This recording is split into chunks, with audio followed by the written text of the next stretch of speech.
yo creo que en un tema de trascendental importancia. Hoy a la mañana predicaba a través de las redes sociales, a través de Zoom, a nuestra iglesia en Colombia. Había un grupo precioso, tuvieron un grupo de alabanza, un tiempo de alabanza muy lindo, y les compartía algo de lo que voy a leer y compartir con ustedes en esta tarde. Segunda de Corintios capítulo 12, Pablo abre su corazón y cuenta algo que le está sucediendo. Si él no lo hubiera contado, nunca hubiéramos sabido este problema, entre comillas, que él estaba atravesando. No sabemos durante cuánto tiempo tuvo este aguijón o esta espina, como también se traduce en otras versiones, pero vamos a leer el porqué de este sufrimiento en relación a lo que hablábamos el jueves. ¿Cuáles son tus puntos fuertes y cuáles son tus puntos débiles? Leamos la palabra de Dios en 2 de Corintios 12:1. Aunque van a ver que él está hablando como si fuera de otra persona, en tercera persona, es él el que está contando una experiencia como si fuera otro hombre.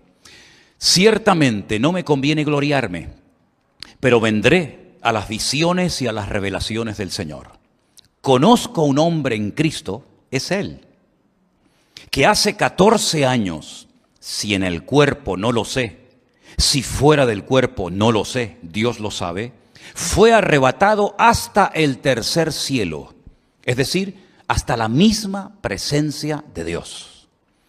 Y conozco al tal hombre, si en el cuerpo, fuera del cuerpo no lo sé, Dios lo sabe, que fue arrebatado al paraíso, donde oyó palabras inefables que no le es dado al hombre expresar. De tal hombre me gloriaré, pero de mí mismo en nada me gloriaré, sino en mis debilidades. Sin embargo, si quisiera gloriarme, no sería insensato, porque diría la verdad. Pero lo dejo, para que nadie piense de mí más de lo que en mí ve u oye de mí. Y para que la grandeza de las revelaciones no me exaltase desmedidamente, me fue dado un aguijón en mi carne, un mensajero de Satanás que me abofetee, para que no me enaltezca sobremanera. Respecto a lo cual 3 veces he rogado al Señor que lo quite de mí. Y me ha dicho: bástate mi gracia, porque mi poder se perfecciona en la debilidad. Por tanto, de buena gana me gloriaré más bien en mis debilidades, para que repose sobre mí el poder de Cristo. Por lo cual, por amor a Cristo, me gozo en las debilidades, en afrentas, en necesidades, en persecuciones, en angustias, porque cuando soy débil, entonces soy fuerte. ¿Cuántos dicen amén? Qué experiencia, ¿no? Qué experiencia tan tremenda. Estuvo en la misma presencia de Dios, en lo que él llama el tercer cielo o el paraíso, es lo mismo. Y dice que allí vio y escuchó cosas que el Señor nunca le permitió compartirlas. Ni con su palabra cuando visitaba las iglesias, ni en las cartas, sino que cuenta por encima la experiencia, pero que sin lugar a dudas tuvo que ser algo realmente tremendo. Cuando el jueves hablamos acerca de la importancia de reconocer nuestras debilidades, nuestros puntos débiles, yo quisiera dejar bien claro que una cosa es el sentirnos débil, incapaces, nerviosos, por una responsabilidad que tenemos por delante, como por ejemplo me está pasando a mí con esto de México, que se está creando una expectativa y se está haciendo toda una, como dice el pastor José Arena, una auténtica revolución que a mí como persona, como hombre, me tiene todo el día temblando. Porque estas cosas a mí sinceramente me ponen muy nervioso. Una cosa es sentirnos débiles, ya digo, incapaces de poder cumplir con esas responsabilidades tan enormes que Dios pone sobre nuestros hombros. Y es bueno sentirse así, porque así no pierdes el contacto con la tierra. y no te crees bajo ningún concepto que todo lo puedes y que todo lo sabes y que no hay nada que no puedas superar. Eso es una cosa. Y otra cosa muy diferente es el tema de las debilidades, en las cuales tenemos que trabajar mucho para que se conviertan con el paso del tiempo, con la ayuda del Señor, en puntos fuertes. Amén, hermanos. Si no mezclemos una cosa con otra, porque no tienen nada que ver. Los puntos débiles de nuestra vida no debemos de ocultarlos. Primeramente porque el Señor los conoce. Y como dijimos el día jueves, si esos puntos débiles no los reconocemos y se los entregamos al Señor, son auténticas amenazas en nuestro camino. Es como entrar en un terreno lleno de minas, que en cualquier momento puede salir por los aires porque no sabes dónde está el explosivo. Y ocultar los puntos débiles de nuestra vida, permítame ponerles el ejemplo de cuando Faraón en Egipto dio un edicto que dijo que tenían que matar a todos los niños pequeños, lanzarlos al río Nilo para que se ahogaran. Dice la Biblia que una familia ocultó a su hijo durante 3 meses. Y estoy hablando nada más y nada menos que de Moisés. Es imposible ocultar a un bebé. En algún momento llora, en algún momento hace ruido. Y cualquier madre que ya hubiera tirado al río o lo hubieran tirado al río a sus hijos, al ver a la vecina con su hijo escondido, probablemente te podría delatar y decir, ¿por qué yo tengo que experimentar este dolor y tú tienes el gozo y la alegría de poder tener a tu hijo escondido? Pues en cierto sentido, tratar de ocultar los puntos débiles es como decía el salmista, ¿dónde huiré de tu presencia? ¿Dónde me esconderé de tu Santo Espíritu? Ya que todo Dios lo ve, lo conoce y lo sabe perfectamente. Es absurdo intentar ocultar nuestros puntos débiles, porque cuanto antes los reconozcamos y los confesemos, pidiéndole ayuda al Señor, antes podremos superarlos y vencerlos en el nombre del Señor. Tratar de ocultar un punto débil, una debilidad de nuestra carne, de nuestro carácter, de nuestra forma de ser, es como intentar ocultar un cadáver en casa. Tarde o temprano el olor va a salir por todas partes y es imposible ocultar la vida de un cadáver en casa. Los puntos débiles huelen a muerte, los puntos fuertes huelen a vida. Y la Biblia habla acerca de la carne, y cuando habla de la carne habla del ego. Habla de lo que somos nosotros, de lo que éramos y practicábamos y creíamos y hablábamos y nos dominaba antes de conocer a Cristo. Gracias al Señor que ahora somos nuevas criaturas en Cristo Jesús, Señor nuestro. Las cosas viejas pasaron, he aquí todo es hecho nuevo. Pero el cristianismo no se vive con un cuerpo glorificado. El cristianismo, la vida cristiana no se vive sentado en el cielo, sino con los pies en la tierra y con el mismo cuerpo que teníamos antes de conocer al Señor. Y en ese cuerpo manchado por las cosas de este mundo, este cuerpo de barro, de polvo y ceniza, como decía el patriarca Abraham, es donde muchas veces todavía quedan reminiscencias de nuestra antigua vida y muchas veces pues salen a la luz. Y es lo que yo quiero en esta tarde hablar acerca de los puntos débiles. ¿Sabéis que hay más de 30 versículos en la Biblia que hablan acerca de las debilidades humanas? Y me llama muchísimo la atención que la Biblia no presenta a los hombres de Dios, a los hombres y a las mujeres, como personas que nunca fueron tentadas, que nunca tuvieron debilidades, que todo lo que hacían les salía bien, sino más bien todo lo contrario. El Señor no oculta el pecado de Adán y Eva. Podía haberlo pasado por alto, pero no lo hace. La Biblia dice que oyeron la voz de Satanás, le creyeron, le obedecieron, y perdieron su comunión con Dios por desobediencia. Y la Biblia lo dice. La Biblia no oculta el asesinato de Caín. La Biblia no oculta la envidia y los celos de los hermanos de José cuando lo quieren matar, pero por la gracia de Dios se salvó y fue esclavo durante muchos años en Egipto. La Biblia no oculta las triquiñuelas de Jacob, tratando de obtener la bendición a toda costa, ¿verdad? Si hay que engañar al padre, se engaña. Si hay que hacer lo que sea, se hace con tal de obtener la bendición. La Biblia no oculta el pecado terrible de David, ni su adulterio, ni cómo mató al marido de la mujer con la cual se acostó. La Biblia no oculta las debilidades de Salomón, que por cierto todos sabemos cuáles eran, ¿verdad? La Biblia no oculta que Pedro negó al Señor, ni que Lot era un pelele y él estaba dominado por sus hijas, y aunque él lo pasaba mal en Sodoma y Gomorra con tal de tenerlas contentas, era capaz de renunciar a su comunión con Dios y separarse de su tío Abraham con tal de tenerlas a ellas contentas. La Biblia no oculta la debilidad de Judas, que dice que era una persona que robaba la bolsa, extraía el dinero y finalmente terminó traicionando al Señor por unas pocas piezas de plata. La Biblia no oculta que uno de los compañeros de ministerio de Pablo, Demas, lo abandonó, pero no para irse con otro ministerio o para congregarse en otra iglesia o para servir al Señor en otro continente o de otra manera, sino que se fue al mundo. La Biblia no oculta el pecado de Alejandro el calderero, que dice que le causó muchos males al apóstol Pablo estando en la prisión. En otras palabras, la Biblia es un libro que refleja la carnalidad de los hombres y también su santidad.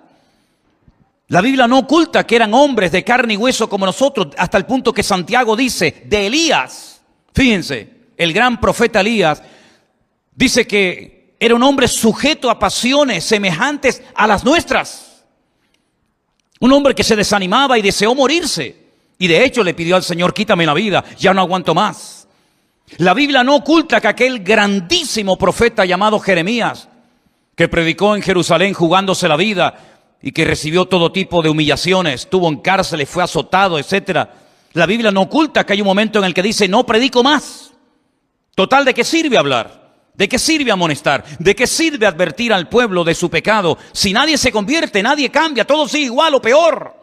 La Biblia no oculta que se hartó y le dijo al Señor, ya no aguanto más. Aunque dice que mientras callaba, un fuego de Dios ardía en sus entrañas porque sabía que él era la voz de Dios que tenía que hablar en Jerusalén. Es decir, todos y cada uno de los personajes de la Biblia tuvieron sus puntos débiles. Y tampoco la Biblia oculta que aquel grandísimo hombre de Dios que llegó a estar en el paraíso, que estuvo en la presencia de Dios viendo cosas que en la Biblia no se cuentan y oyendo cosas que no se le permitió contar, Dios permitió que llegara a su vida una espina, un aguijón, algo que le mantenía con los pies en la tierra, y dice que el propósito de ese aguijón era para que no me enalteciera sobremanera. En otras palabras, Pablo está diciendo claramente que si no hubiera tenido este aguijón, si no hubiera tenido esta limitación, probablemente hubiera caído en arrogancia, en orgullo, en exaltación desmedida de su persona. Y uno dice, ¿cómo es posible? Pablo, un hombre que habla del fruto del Espíritu, que habla del amor, de la paz, de la paciencia, de la benignidad, un hombre con tanta experiencia, un hombre tan usado, un hombre tan bendecido, con unas experiencias tremendas, un hombre que conoció al Señor de una forma espectacular, tuviera tendencia con estas experiencias sobrenaturales y genuinas de Dios al orgullo, al enaltecimiento. Pues ahí está, más claro agua. No vamos a tratar de explicar en qué consistía este aguijón o espina en la vida de Pablo, porque ¿para qué? Si ni siquiera él, que es el protagonista de esto, cuenta y dice exactamente de qué se trataba. Comenzamos a leer todo tipo de opiniones en los comentarios, que si era esto, que si era aquello, pero eso no es lo realmente importante. ¿Qué más da lo que era el aguijón de Pablo? ¿Qué más nos da a nosotros?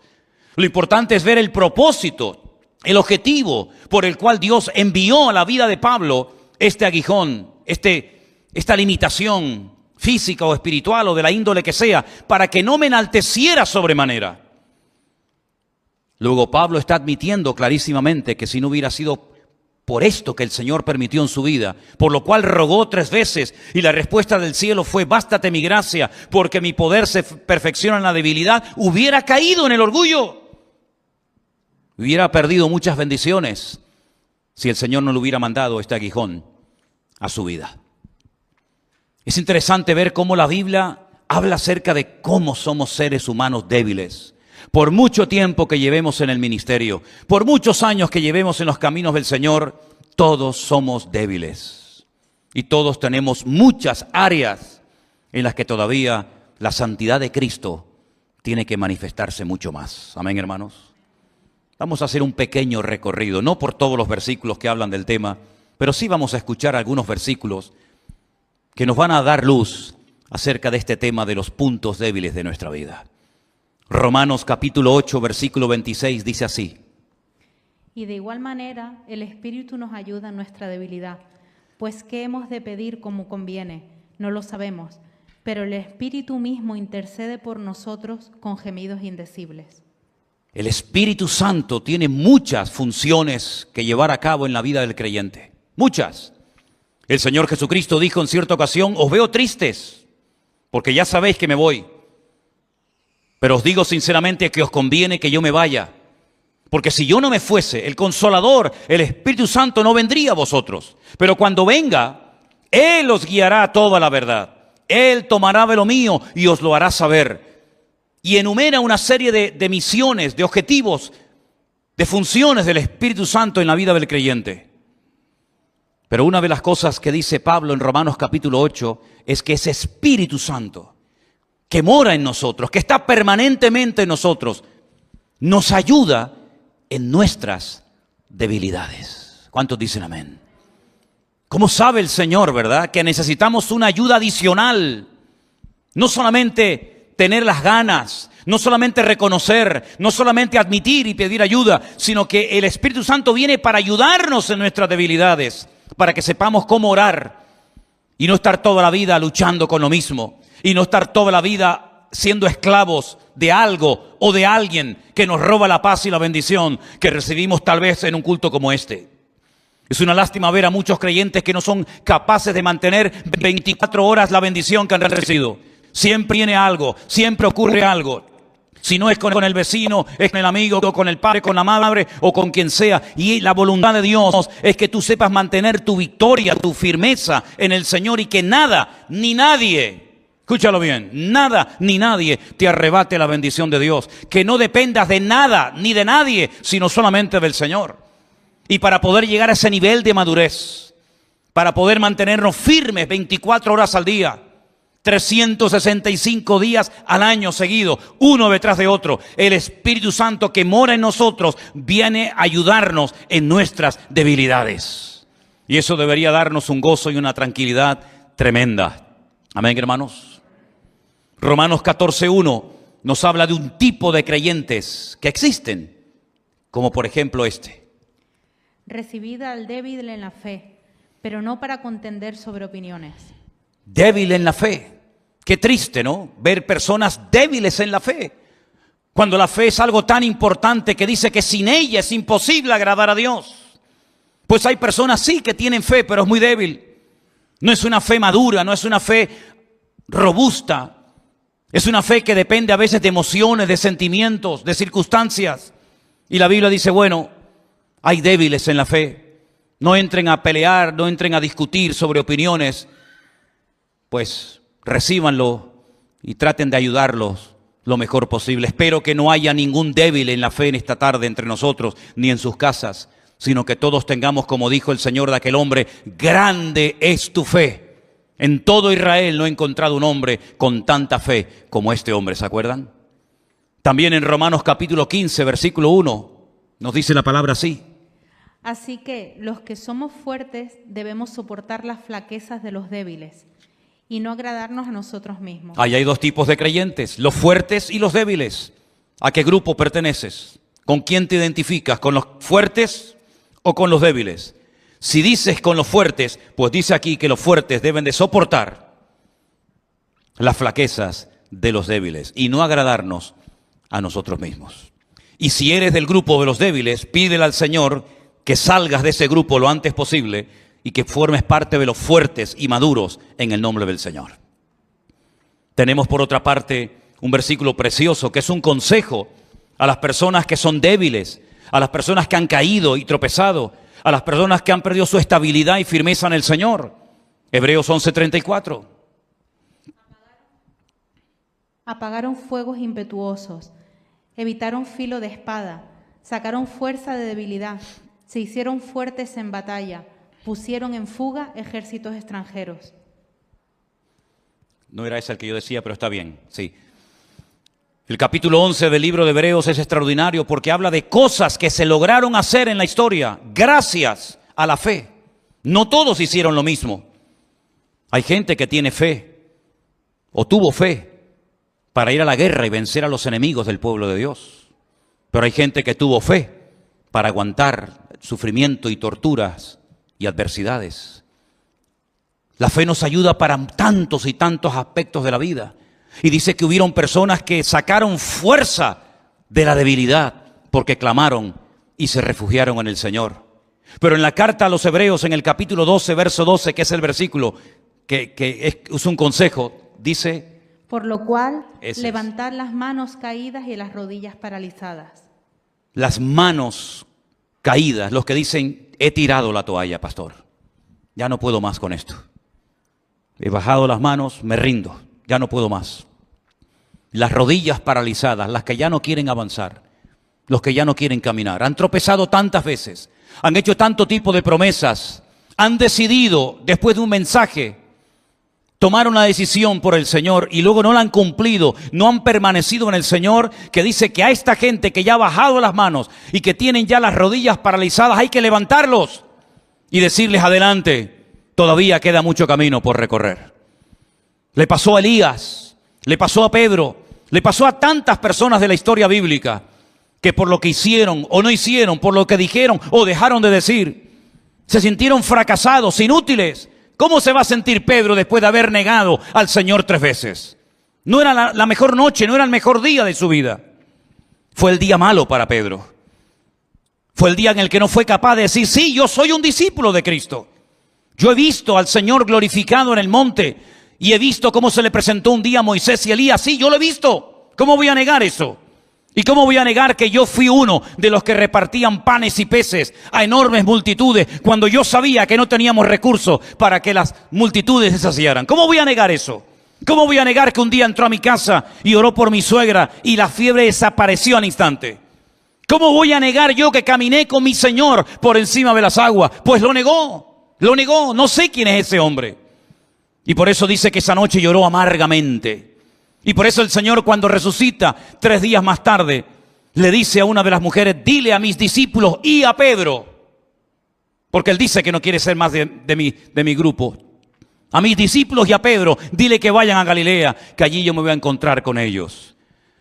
Y vemos al Señor que le da una segunda oportunidad y lo restaura y lo levanta y le dice: apacienta mis corderos. Sí, al que había negado 72 horas atrás al maestro, le dice: apacienta mis ovejas. Es decir, no sigas en ese estado de frustración y de amargura y de tristeza, porque yo todavía puedo usar tu vida poderosamente. Y aquel que le dijo: si no veo las llagas, si meto mi dedo en sus llagas y en su costado no creo, a ese también el Señor se le apareció. Y tantas personas de la Biblia que fracasaron y cayeron en su debilidad, pero que el Señor los restauró, porque nuestro Dios no solamente es un Dios que salva, sino un Dios que restaura a los que han caído y han bajado las manos y tienen sus rodillas paralizadas. También nos dice en el libro de Joel algo muy interesante, y ahora vamos a dar un giro en el mensaje, porque hay un texto que a lo mejor a priori no se entiende, pero yo lo voy a utilizar y les voy a decir por qué. Joel capítulo 3, versículo 10. Forjad espadas de vuestros azadones, lanzas de vuestras hoces. Diga al débil: fuerte soy. Forjad espadas de vuestros azadones. Es un cambio radical. No es lo mismo una azada que una espada. No es lo mismo una hoz que una lanza. Y el Señor lo que está diciendo es: cambien las armas. Ya no usen azadas, ahora usen espadas. ¿Y no será que a lo mejor el sistema o lo que has hecho para cambiar te ha fallado y estás empeñado en seguir haciendo lo mismo? Quiero recordarle las palabras de aquel hombre que todos conocemos, Albert Einstein, que dijo en una ocasión: si quieres ver cambios, no hagas siempre lo mismo. Y hay personas que están empeñadas que el sistema, que el método que ellos tienen es eficaz. Y lo podemos ver en la sociedad en la que vivimos. Y el Señor Jesucristo la definió como ciegos, guías de ciegos. Si un ciego cae en el hoyo, ¿cómo va a poder guiar a otro? Los dos caerán en el mismo hoyo, en la misma trampa, en la misma red. Nosotros tenemos armas espiritualmente hablando para poder vivir vidas cristianas victoriosas. Piensa en qué has estado haciendo, qué has intentado, qué lugares has visitado, a qué sitios has ido. ¿Qué has estado haciendo para dejar lo que quieres dejar? Para cambiar como quieres cambiar. Porque si no lo has logrado, si no has obtenido éxito en esa empresa, en ese ejercicio, quiere decir que ha llegado el tiempo de cambiar tus armas. Le decía el Señor a los agricultores: dejen de trabajar en el campo y hagan espadas de vuestras asadas. Dejad la hoz y convertirlas en lanzas. En otras palabras, es un cambio de estrategia. Hay que tener una mentalidad diferente, actuar diferente. ¿Por qué? Porque aunque vivimos en la carne, no militamos según la carne. De poco sirve una hoz para ir a la guerra. De poco sirve una azada. Tenemos que tener armas que nos permitan contrarrestar los ataques del enemigo. Porque las armas de nuestra milicia no son carnales, decía Pablo, sino poderosas en Dios para la destrucción de fortalezas. Pablo conocía cuáles eran las armas que Dios nos ha dado a nosotros.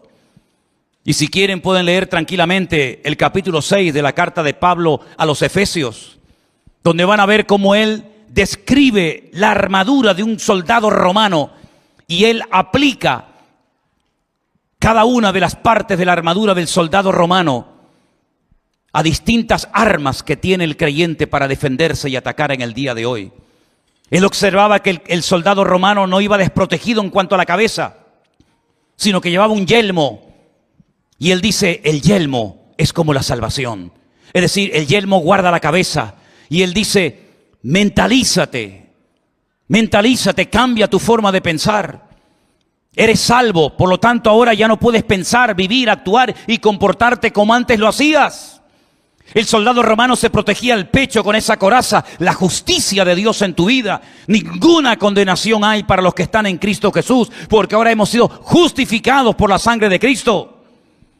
Él sabía que el soldado romano necesitaba un escudo para poder repeler los ataques del enemigo, y él dice, ese escudo lo voy a comparar a la fe. Porque cuando el diablo te lanza un dardo de fuego, tú puedes usar el escudo de la fe y neutralizar al enemigo. Pero hace falta una espada, hace falta un arma que te permita atacar y neutralizar al enemigo. La espada es la espada del Espíritu, que es la palabra de Dios. Y cuando camines por la vida ya no caminas en la carne, ya no caminas en el ego, en la arrogancia, en la soberbia, sino ahora con el apresto del Evangelio. Ahora tenemos un mensaje que transmitir, tenemos una palabra que comunicar, el Evangelio de Jesucristo, que dice ir por todo el mundo y predicar este mensaje. En otras palabras, el cristiano no va por la vida desprotegido. ¿Y ahora qué hago? ¿Ahora qué hago? Cada vez que tengo problemas vengo a la iglesia y cuando se me resuelven ya no vengo más. Esa no es la vida que la Biblia describe para ti y para mí. La Biblia nos enseña que es bueno congregarse. No dejéis de congregaros como algunos tienen por costumbre, dice la Biblia. Ya en el siglo I había hermanos que no le daban importancia al congregarse.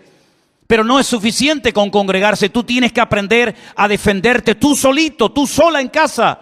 Cuando eres tentado, cuando eres calumniado, cuando eres perseguido. A lo mejor vives en una familia donde tú eres la única, el único convertido y se ríen de ti tus compañeros de trabajo. ¿Cómo actúo? ¿Cómo hablo? ¿Cómo reacciono? Como dice la palabra de Dios. Con esas armas. El nombre de Cristo es una de ellas. La oración es otra. La palabra de Dios es otra. Y así cada una de esas armas me ayudan a vivir en victoria. Hay que cambiar las armas. Miren, por ejemplo, esta serie de fotografías que vamos a mostrarles. Esa era un arma muy poderosa hace siglos, la famosa catapulta.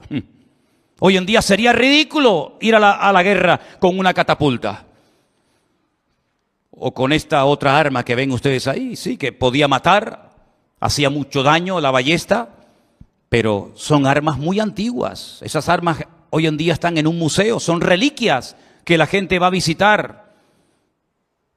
Esas catapultas que lanzaban piedras, esa bola con pinchos que utilizaban en el campo de batalla, en el cuerpo a cuerpo, tuvieron su momento, pero sería ridículo hoy en día mandar a un soldado a la guerra con estas armas. No tiene ningún sentido, están caducadas, ya no funcionan. Nadie va a la guerra con este tipo de armamento. Antes sí, tuvieron su momento, tuvieron su lugar, cualquiera daría lo que fuera por tener cosas como estas. Pero hoy en día hay otro tipo de armas. Comparen eso con una catapulta. Comparen eso con una catapulta. Robots que son capaces de ir a lugares donde no hace falta ni que vaya el ser humano, lo teledirigen para que vaya y dispare. Miren qué misiles que pueden viajar miles y miles de kilómetros a otros continentes y hacer una destrucción terrible. Miren qué armamento. Queridos hermanos, hay armas antiguas y armas modernas. Y en el mundo espiritual ocurre exactamente lo mismo. Cuando tú no conocías al Señor, tenías tus métodos, tenías tus ideas para defenderte, para protegerte, pero no puedes seguir aplicando. No puedes seguir viviendo con aquellos métodos hoy en día tu vida cristiana. ¿Qué hacías antes cuando alguien te criticaba? ¿Qué hacías antes cuando alguien te insultaba? ¿Qué hacías antes cuando alguien te miraba mal? ¿Qué arma utilizabas? ¿El amor? ¿La paciencia? ¿La misericordia? ¿La oración? ¿La bendición? ¿Seguro? ¿Utilizabas el impulso de tus puños, las palabras de tu boca? Sabe Dios qué armas utilizábamos nosotros, ¿verdad? Pero ahora, aunque andamos en la carne, aunque estamos en este mundo, no militamos, no ejercemos en el ejército de este mundo, sino que ahora cuando recibimos ataques y presiones de todo tipo, de arriba, de abajo, incluso hasta de hermanos en Cristo, porque no solamente son los problemas que vienen de la calle, a veces también vienen desde adentro, y se levantarán de entre vosotros, dice la Biblia, falsos profetas y falsos apóstoles y falsos hermanos. Por supuesto que sí, siempre lo ha sabido y siempre lo sabrá. Pero ¿cómo reaccionamos ahora ante todo eso? Con armas diferentes, con armas espirituales, con lo mismo que hacía el Señor cuando le insultaban, que no devolvía otra maldición. Dando ejemplo, comportándonos de una forma distinta y diferente, llevando todo a la oración, a la presencia del Señor y poniendo todo en sus manos, sabiendo que Él es nuestro mejor abogado. ¿Cuántos dicen amén? Si no aprendemos a vivir así, si no queremos defendernos a nosotros mismos, estaremos perdiendo el tiempo y seremos otra vez víctimas de nosotros mismos. Porque dicho sea de paso, el mayor enemigo que nosotros tenemos somos nosotros mismos. Las armas que el Señor nos ha dado son armas poderosas que en el mundo espiritual tienen un efecto destructivo. Fíjate cuando oramos al Señor. Estamos orando por personas de otros continentes, personas que nunca hemos visto su rostro, pero que la oración que no conoce fronteras es capaz de llegar hasta ese hospital, hasta esa casa y tocar a ese joven en esa cárcel o en esa circunstancia difícil en la que se encuentra. Y es un arma tremendamente poderosa que viaja de continente a continente, de país en país, y sobre todo cuando va ungida y respaldada por la palabra y por el nombre de Cristo. Esas son las armas que tenemos nosotros hoy en día. Antes, cuando tal vez no teníamos dinero, cuando no podíamos pagar las deudas, cuando nos echaban del trabajo, cuando no te pagaban lo que te habían prometido pagar, ¿verdad? Agarrabas al jefe por el cuello, le insultabas, lo querías denunciar, le querías pegar. Pero sin embargo ahora tenemos las promesas de Dios. Y en esas promesas el Señor nos dice: yo soy tu pastor y nada te faltará. Nada te faltará. Y a veces nos enfadamos con las personas. Y es como cuando nos golpeamos con el martillo un dedo. ¿Le ha pasado alguna vez a ustedes? ¿Alguna vez te ha pasado? Como duele, ¿eh? ¿Qué sentido tiene que insultes al martillo? ¿Qué sentido tienes que llames de todo al martillo? El martillo es simplemente el instrumento. Pero el que se ha hecho daño eres tú, utilizando ese instrumento. Y a veces no sabemos interpretar las cosas que ocurren. Pensamos que es el jefe que la tiene tomada conmigo, o el vecino de arriba. Pero ni una hoja de un árbol se cae sin permiso de Dios. Y cuando ocurre algo es porque detrás de ese algo nuestro Dios está hablando y está tratando de enseñarnos algo. Puedes pelear con el martillo, puedes pelear con la persona, pero detrás de la persona está nuestro Dios, que es el que ha permitido que esa persona te haga o te diga lo que te hace doler. Y así como Pablo le dijo al Señor: quítame esto, y el Señor le dijo: no. Y volvió a pedírselo otra vez y le dijo el Señor: no. Y en 3 ocasiones rogó, quítame este aguijón, esta espina de mi vida. Y el Señor dijo, no te lo voy a quitar, pero te voy a enseñar algo que no has aprendido hasta ahora. Y lo vas a aprender sí o sí. Que mi gracia, es decir, mi presencia en ti, es más que suficiente. Y vas a aprender a gozarte, no solamente cuando te aplauden, sino también cuando te persiguen. Y vas a aprender a gozarte, no solamente cuando hay una multitud de gente que te escucha, sino cuando estás solo en una mazmorra que nadie viene a visitarte. Allí vas a escribir una de las mejores cartas que jamás en tu vida habías pensado escribir, cuya palabra principal y más repetida será gozaos en el Señor, regocijaos en el Señor. Otra vez os digo, regocijaos en el Señor. Y vas a aprender a gozarte cuando hay un montón de gente que te escucha y te admira. Y vas a gozarte cuando un Demas te abandone o cuando un Alejandro el Calderero te traicione y cuando nadie en tu primera defensa esté a tu lado. Vas a aprender a gozarte en afrentas, en debilidades, en soledad. En todo momento vas a aprender a gozarte. Es decir, el favor que le estaba haciendo el Señor a Pablo con este aguijón fue tremendo. Y tarde o temprano todos nosotros, si el Señor lo cree conveniente, mandará a nuestra vida un aguijón, algo que no nos haga perder la perspectiva de que somos seres humanos limitados y finitos en espacio y en tiempo, pero que tenemos un Dios que se llama El Shaddai, que significa el Todopoderoso o el Suficiente, que estará contigo todos los días hasta el fin del mundo. Bendito sea Dios. Hay lecciones que se aprenden leyendo la Biblia, las captas, las aprendes, las memorizas, las interiorizas, las pones en práctica, amén. Pero hay otras lecciones que se aprenden llorando y sufriendo y son las que nunca se olvidan. Por eso decimos en una de las canciones que tenemos en el repertorio de la iglesia, hay dolores que son una bendición. Y las hermanas saben perfectamente, las que habéis sido madres, sabéis perfectamente que vuestros hijos son una bendición, pero los paristeis con dolor. Y esa experiencia que tuvisteis con dolor, no se olvida nunca. Y lo que se aprende en la vida cristiana con dolor, con lágrimas, con sufrimiento, no se olvida nunca. Dice la Escritura, y aunque era hijo, hablando del Señor Jesucristo, por lo que padeció, aprendió obediencia. Los seres humanos tenemos ese punto de cobardía que es querer siempre huir de lo peligroso, huir de aquello que nos pueda hacer o producir dolor, huir de aquellas situaciones que no controlamos. Pero el Señor muchas veces nos mete en situaciones, como por ejemplo cuando describe en el Salmo 23, valles de sombra y de muerte, donde uno dice, sácame de aquí, yo no quiero estar aquí. Pero el Señor dice, pero mi vara y mi cayado te infundirán aliento. Y el Señor a veces permite que nos rodeen ejércitos, como lo permitió con la vida de David, que pensaba que iba a morir. Pero llegó a escribir uno de los salmos más hermosos que jamás había escrito, cuando dijo, el Señor es mi luz y mi salvación. Aunque un ejército acampe contra mí, no temerá mi corazón. Y eso lo escribió en medio de un ejército que lo quería devorar. Así que mis queridos hermanos, todo en la vida, siempre y cuando andemos en orden, en santidad y en obediencia, todo tiene una razón de ser. Y antes de que termine este año, oraremos y confesaremos y trabajaremos para que los puntos débiles de nuestra vida se conviertan en puntos fuertes para la honra y la gloria del Señor. Y usted dice, ¿se puede? Claro que se puede. Mira a Pedro negando al Señor y años más tarde muriendo crucificado en Roma para la gloria del Señor. Mira a Juan diciendo, ¿quieres que oremos para que caiga fuego del cielo y los destruya a todos? Y al final fue el hombre que más pronunció la palabra amor.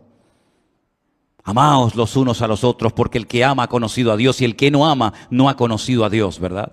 Claro que se puede cambiar, claro que uno puede ser restaurado, pero uno tiene que querer. Y la pregunta que yo os hago esta tarde es, ¿queréis verdaderamente superar los puntos débiles de vuestra vida, sí o no? Pues ponte de pie en esta tarde.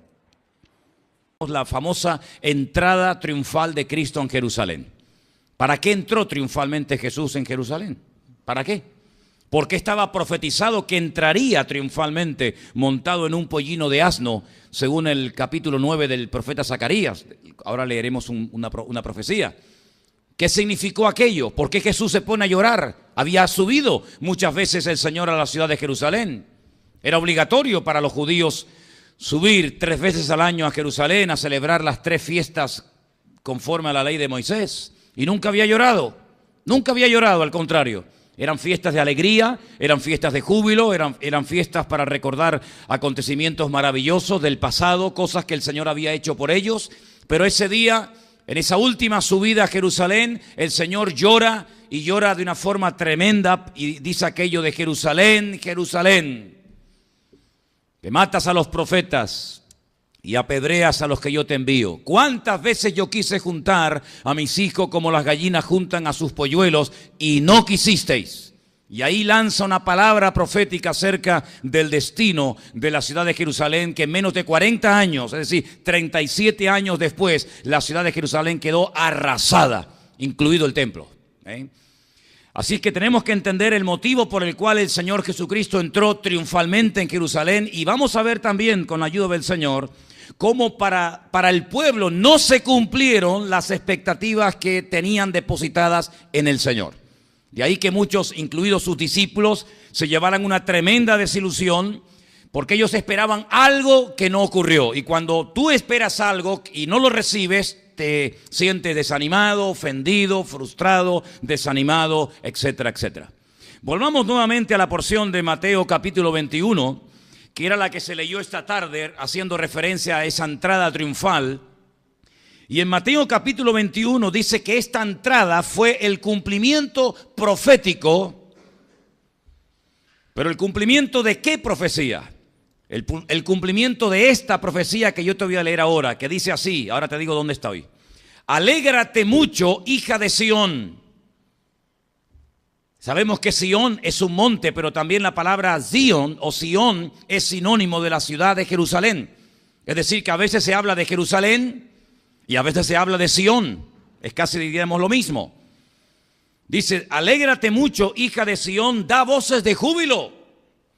Hija de Jerusalén, he aquí tu rey vendrá a ti, justo y salvador, humilde y cabalgando sobre un asno, sobre un pollino, hijo de asna.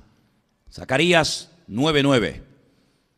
Ya se había profetizado antes de su nacimiento que algún día el Mesías, el Rey Salvador y justo de toda la tierra, entraría triunfalmente en la ciudad de Jerusalén, pero no como dice el Apocalipsis, montado en un caballo blanco. Dice que Juan en la isla de Patmos tiene una visión y lo ve venir montado en un caballo blanco. Sin embargo, la profecía de la entrada triunfal de Cristo no hablaba de ningún caballo blanco, sino de un pollino de asno. Porque la palabra de Dios es muy clara en esto, nos habla de dos, no de una, de dos venidas. De dos momentos históricos en los que el Mesías vendría. Uno montado en un pollino de asno y otro en un caballo blanco. Uno como siervo sufriente y otro como rey triunfante. Uno para morir, otro para reinar. Uno como cordero, otro como león. Y podríamos poner un montón de ejemplos más. Pero sin embargo, lo que se había creado en el ambiente, lo que la gente esperaba, era la restauración de la monarquía en Israel. Sabéis que los hijos de Israel, el pueblo de Israel, tenía un sistema de gobierno único en el mundo. Nadie en la historia ha tenido este sistema de gobierno, porque es un sistema que se llama teocracia. Es Dios controlando, es Dios reinando, es Dios como rey soberano sobre la nación. Y cada vez que él quería comunicar un mensaje al pueblo, lo hacía a través de instrumentos llamados los profetas o los jueces o cualquier otro instrumento. Sin embargo, llegó un momento con el último juez, el juez llamado Sansón, Shinshón es su nombre original, que dice la palabra de Dios que viendo que aquel sistema no funcionaba, porque durante más de 4 siglos Israel se levantaba y caía, se levantaba y caía, y cuando estaba el juez, el pueblo adoraba y honraba al Señor, pero tan pronto moría el juez, volvían otra vez a las andadas, a adorar a quien no tenían que adorar y a desobedecer al Señor. Pues los ancianos de Israel se cansaron de ese sistema. Además sabían que cuando muriera Samuel, sus hijos Abías y Joel no serían buenos jueces. Por lo tanto, le vienen y le proponen algo diferente, algo que nunca jamás en los tiempos de Moisés, en los tiempos de Josué, jamás se le había ocurrido a nadie, pero ya la Torá, ya la Biblia hablaba de que algún día el pueblo se rebelaría contra Dios, descartaría a Dios como rey del pueblo y nombrarían a un rey de carne y hueso, como las demás naciones. Y por eso la Biblia ya en la Torá decía los requisitos que tenía que cumplir el rey cuando fuera nombrado. Por ejemplo, decía, no podía casarse con muchas mujeres, no podía tener muchos caballos, etcétera, etcétera. Y vemos que hay un momento en la historia del pueblo de Israel que pasan de un sistema de jueces o libertadores temporales a un sistema de monarquía. Y ese sistema de monarquía se había roto, había desaparecido.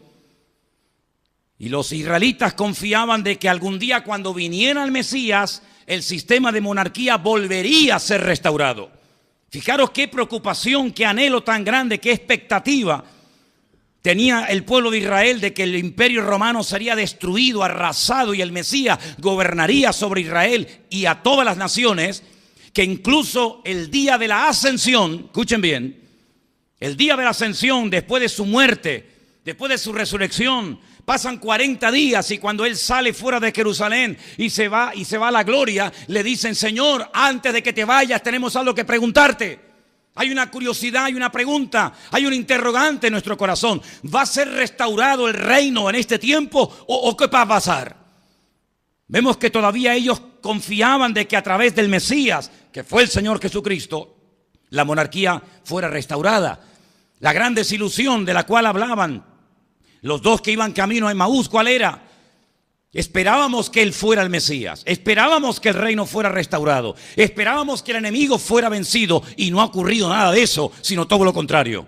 El enemigo ha matado a nuestro supuesto Mesías, el reino no se ha restaurado y el enemigo sigue gobernando y aplastando nuestra tierra. Por eso cuando el Señor Jesucristo entra triunfalmente en Jerusalén, la gente dice, este tiene que ser. Y por eso si volvemos al capítulo 21 del libro de Mateo, vais a ver que ellos utilizan una expresión que era la expresión que estaba preparada única y exclusivamente para que cuando viniera el Mesías se utilizara. Y la expresión la encontramos en el versículo 9. La gente que iba delante y la que iba detrás aclamaba diciendo, Hosana. Hay que saber lo que estamos diciendo. ¿Qué significa Hosana? Señor, sálvanos. Eso significa la palabra Hosana. Hoshiana, Señor, sálvanos. Hijo de David. Ellos sabían que David había recibido una promesa de que nunca faltaría un hijo varón que se sentara en el trono. Es decir, el Mesías no podía ser de la tribu de Manasés, ni de la tribu de Leví, ni de la tribu de Zabulón, sino de la tribu de Judá, del león de la tribu de Judá. Un descendiente directo, entroncado con la tribu de Judá, descendiente del rey David. Por eso ellos saben que este puede ser el Mesías, porque su madre, María, y su padre, José, son de la tribu de Judá. Por lo tanto, este tiene que ser el Mesías. Entonces, el cántico, la expresión, Hosana al Hijo de David. Bendito el que viene en el nombre del Señor. Hosana en las alturas. Y cuando él entró en la ciudad de Jerusalén, la gente cuando oyó la expresión que era preparada específicamente para recibir al Mesías, la gente cuando oyó aquello, salió totalmente toda la ciudad, se conmovió diciendo, ¿quién es este? Ahora, si observamos la historia bíblica, Jesús no entró por la puerta del norte, ni por la puerta del sur, ni por la puerta del oeste, sino Jesús entró por la puerta del este. Y lo curioso es que en esos días se estaba celebrando la primera fiesta importante del calendario religioso, que era la fiesta de Pesaj o la fiesta de la Pascua. Pesaj significa saltar de un nivel espiritual a otro, salir de una situación a otra. Eso significa Pesaj o Pascua. Y el sumo sacerdote, ya lo dije en una ocasión, era el responsable de ir a Belén, 8 kilómetros al sur de Jerusalén, a buscar en aquella región donde estaban los pastores criando y alimentando a los corderos que posteriormente se venderían en el templo de Jerusalén y sobre todo el cordero perfecto para la Pascua, el sumo sacerdote se iba a la ciudad de Belén y allí él escogía el cordero que moriría en el sacrificio en Jerusalén en los días de la Pascua. Cuando el sumo sacerdote volvía a la ciudad, toda la ciudad salía a recibirlo. Pero en esa ocasión pasó todo lo contrario.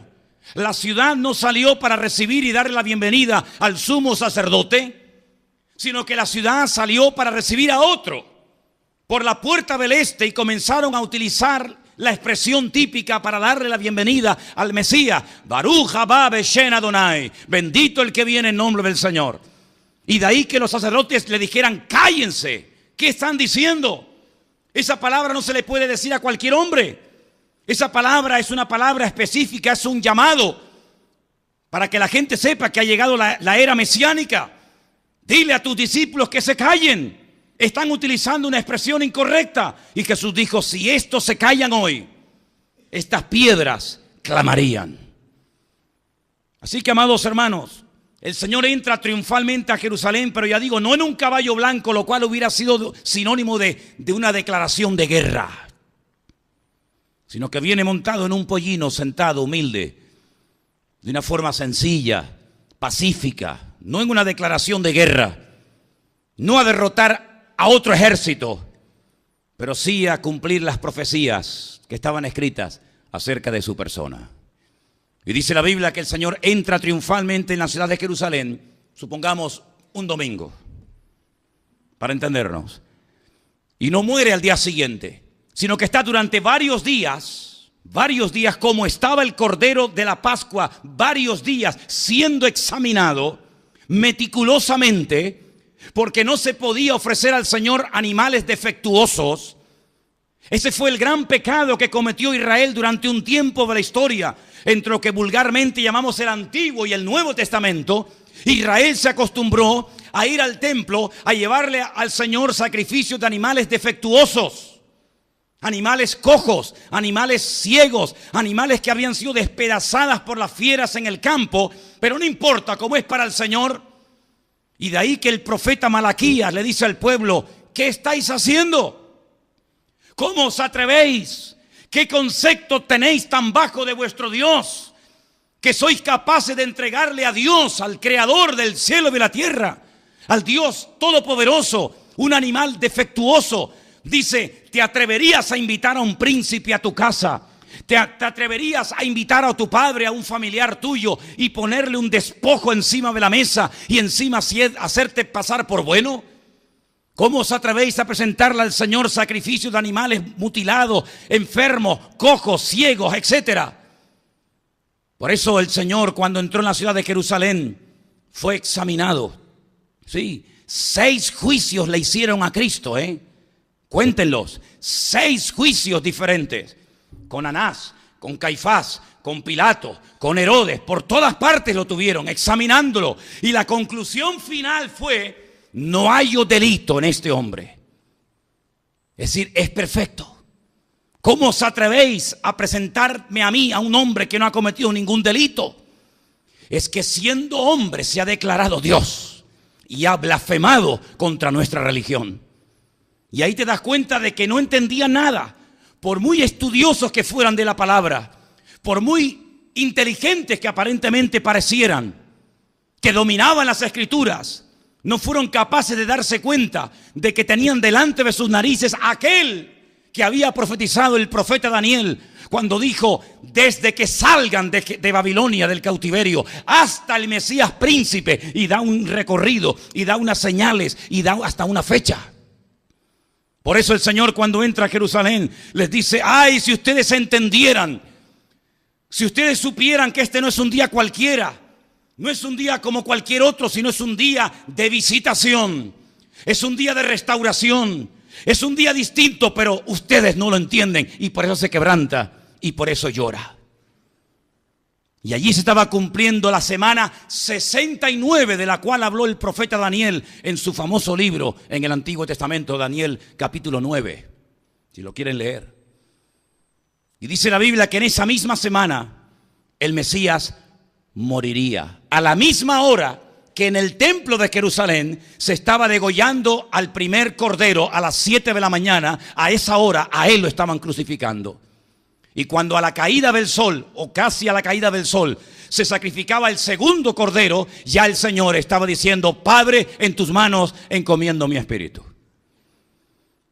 Desde el monte de la Calavera se podía observar perfectamente la explanada del templo. Los ladrones que estaban a su mano derecha y su mano izquierda estaban muriendo en aquellos maderos, en aquellas cruces, observando el templo, observando y mirando el centro religioso de la época, pero sin recibir ninguna ayuda de la religión. Porque la religión nunca ha sido la salida, la respuesta de Dios al hombre, a la humanidad. Ellos están viendo toda la parafernalia, toda la liturgia del templo, cómo sube el olor, el incienso aromático, cómo se sacrifican los animales, pero ellos están muriendo agonizados.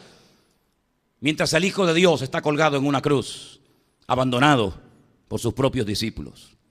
Pero antes de ese acto de la muerte, que fue el cumplimiento de más de 150 profecías del Antiguo Testamento, el Señor previamente entra al templo. Templo que en aquel momento existía. Y cuando dice la Biblia que Él entra al templo, en esa semana, vamos a ver lo que pasa. Versículo 12. Mateo capítulo 21, versículo 12 dice: entró Jesús en el templo de Dios. Es interesante porque esta frase Pablo la utiliza en Primera de Tesalonicenses. Y dice que el anticristo, el falso Mesías, entrará en el templo de Dios. Pero añade una frase muy interesante, que lógicamente aquí no está. Dice que el falso Mesías entrará en el templo de Dios haciéndose pasar por Dios. Sin embargo, el Señor Jesucristo, cuando entra al templo de Dios. Y cuando entra, comienza, dice, a echar fuera a todos, absolutamente a todos los que vendían y compraban en el templo. El templo no se levantó, no era el sueño de David levantar un templo en la ciudad de Jerusalén para que se convirtiera en un lugar de comercio, de intercambio, de venta y de compra de animales. En ningún momento David pensó eso. En ningún momento el rey David sintió en su corazón levantar o construir un templo en Jerusalén para que en aquel lugar la gente viviera vendiendo y comprando animales. Sino que el sueño de David era levantar un templo al Señor para que Dios de alguna manera, entre comillas, pudiera vivir, pudiera habitar entre su pueblo. Si bien es cierto que Dios no habita en templos hechos por manos del hombre. Porque dijo el Señor: ¿qué casa me vais a construir? A ver, ¿qué casa me vais a construir? Si el cielo es mi trono y la tierra es el estrado de mis pies. Pero si queréis que yo habite entre vosotros, así como me adapté a vuestro modo de vida en el desierto y vivíais en carpa, pues dadme otra carpa para mí. Y ahora habéis construido casas, pues hacedme otra casa para mí. El objetivo del rey David es que la Shekinah, que la gloria, que la presencia del Dios Altísimo estuviera en la ciudad de Jerusalén y la gente tuviera un punto de referencia y pudiera ir a buscar auxilio y alabar y adorar y ofrendar y diezmar al Señor. En ningún momento David pensó que el templo sería un lugar de compra y de venta de animales. Esto lo habían consentido los religiosos de la época y el sistema sacerdotal religioso estaba tan corrompido, que cuenta la historia secular que ya no era como tenía que ser traspasarse de padres a hijos el cargo, sino que los cargos se compraban con dinero. Porque en vez de servir a, se servían de. En vez de servir al pueblo, se servían del pueblo para pegarse la gran vida. Así que el concepto del sumo sacerdote no era servir al pueblo, sino era servirme del pueblo para pegarme la gran vida. Y por eso la gente compraba el cargo de sumo sacerdote. Y curiosamente no había uno, había dos. Cosa que estaba totalmente prohibido por la Torá. No se podía presentar dos sumos sacerdotes a la presencia del Señor, pero el hombre tergiversó, corrompió tanto la ceremonia en el templo, que estaba uno llamado Anás y estaba otro llamado Caifás, y uno era saduceo y otro era fariseo, y había una competencia entre ellos. ¿Qué te parece? Increíble. Esto no es algo nuevo. Hemos visto esta semana cómo los hijos de Elí, que eran sacerdotes en Shilo, en aquella carpa, Ofni y Fines, eran sacerdotes impíos, corruptos, sin temor de Dios. fornicaban en la puerta del tabernáculo y el pueblo lo sabía, y en ese ambiente corrupto nace, gloria a Dios, el profeta Samuel, que llega a ser un hombre tremendamente poderoso en las manos del Señor. Así que Jesús entra al templo y se da cuenta de algo que se ha permitido durante años y años, durante generaciones y generaciones, pero nadie ha tomado cartas en el asunto, nadie ha movido ni un dedo. Ni Anás, ni Caifás, ni los escribas, ni los fariseos, ni los saduceos. La gente se acostumbró a tener un templo contaminado, un templo inmundo, un centro de comercio con el cuento de la religión. Y Jesús entra, dice versículo 12, y echó fuera a todos los que vendían y compraban en el templo. A todos. Y volcó las mesas de los cambistas, los que cambiaban las monedas, de los peregrinos que venían de todas partes del Imperio Romano y venían con la moneda de ese lugar, y ellos cambiaban las monedas para poder comprar los animales. Y volcó las mesas de los cambistas, las sillas de los que vendían palomas, y dijo algo tremendo. Escrito está: mi casa, casa de oración será llamada, mas vosotros la habéis hecho cueva de ladrones. Esto es un lugar donde el hombre puede conectarse con el Creador y donde el Dios puede hablar con la nación, con el hombre. Pero vosotros lo habéis roto todo, como siempre, todo lo rompemos siempre en nosotros los hombres. Si vemos en el libro del Génesis, Dios crea un mundo perfecto y Dios dice, y vio Dios que todo era bueno. ¿Creéis que Dios diría exactamente lo mismo hoy en día? Este mundo no tiene absolutamente nada que ver con el mundo perfecto y maravilloso que nuestro Dios creó. Lo hemos contaminado, lo hemos deteriorado, lo hemos roto.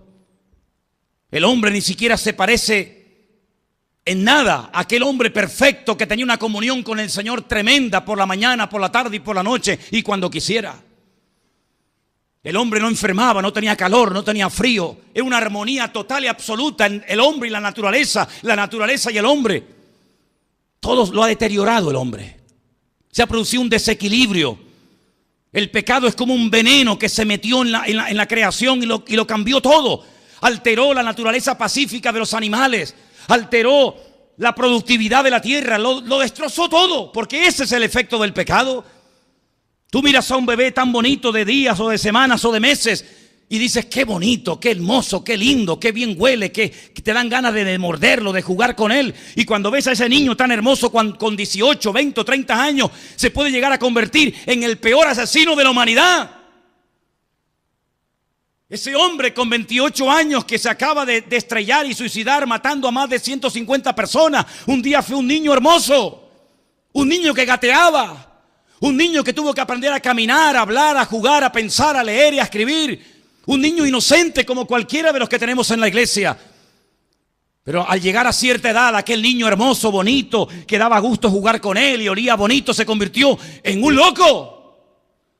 Que sí pasará la historia, pero no para hacer algo bueno, sino por ser un loco y un asesino. Y no sé ni qué calificativo utilizar. Así que, amados hermanos, cuando el Señor entra en el templo, se da cuenta de que lo que Él había creado, lo que Él había permitido que se reconstruyera era el segundo, no el primero, el segundo templo. Lo han convertido en una cueva de ladrones. Y ahora podéis entender ante este ambiente contaminado y corrompido, ¿por qué la gente no iba al templo? ¿Cómo van a ir al templo? ¿A qué? ¿A qué van a ir al templo? Los enfermos, los endemoniados, los cojos, los mudos, los paralíticos buscaban una salida, una esperanza. ¿Dónde? Pues hemos oído que hay un estanque por ahí cerca del templo que se llama Betesda. Y dicen que hay un ángel que de vez en cuando baja del cielo y mueve las aguas del estanque, y el primero que se mete, pues dicen que se sana. Y la gente se iba. Juan capítulo 5, gran multitud de enfermos, mudos, paralíticos, ciegos, leprosos, allí se iban y preferían esperar una semana, 2 semanas, un mes, 10 meses, un año, toda la vida, esperando algo que nunca ocurría. Pero se había creado una expectativa, ¿no? Una ilusión. Aunque sea un ángel, me da igual, ya que Dios allí no se mueve. Por lo menos aquí que se mueva un ángel, si es que se mueve. No iba nadie. Es como en los tiempos de Saúl. ¿Qué podía ofrecer Saúl? Un rey desobediente, un rey rebelde, un rey que le dices una cosa y hace todo lo contrario. La gente prefería irse al desierto y meterse en una cueva a vivir como si fuera un caníbal, un salvaje, en la famosa cueva de Adulán. Pero allá adentro había un joven llamado David, que creaba una expectativa y una ilusión, y por las noches hacían un fuego, y alrededor del fuego cogía un arpa y se ponía a cantar: el Señor es mi pastor y nada me faltará, y aunque ande por valle de sombra y de muerte, no temeré mal alguno. El Señor es mi luz y mi salvación, aunque un ejército acampe contra mí, no temerá mi corazón. Preferían estar en una cueva metidos con David que en un palacio con Saúl. Y así pasaba en Jerusalén.